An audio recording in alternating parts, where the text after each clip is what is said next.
You know, this never gets old. A daily taste of Proverbs. Today we go to the 18th chapter, verse 23. It says, "A poor man pleads for mercy, but a rich man answers harshly." When you think you have it all together, you can look down on, judge, or speak harshly to someone who doesn't. We talked about this earlier in the month. Plus, you've forgotten that there was a time when you didn't have it all together. Have you forgotten the condition in which the Lord found you?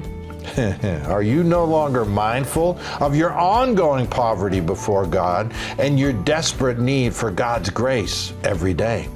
If you need grace, then you have to be willing to give it. Now, Jesus talked about your need to extend mercy in the parable in Matthew 18 of the unmerciful servant who himself was forgiven a large debt but refused to forgive the much smaller debt of a fellow servant. Jesus ended the parable with these words. Then the master called the servant in. "You wicked servant," he said. "I canceled all that debt of yours because you begged me to. Shouldn't you have had mercy on your fellow servant just as I had on you?" And then in anger, his master handed him over to the jailers to be tortured until he should pay back all he owed. Verse 35, "This is how my heavenly Father will treat each of you unless you forgive your brother or sister from your heart."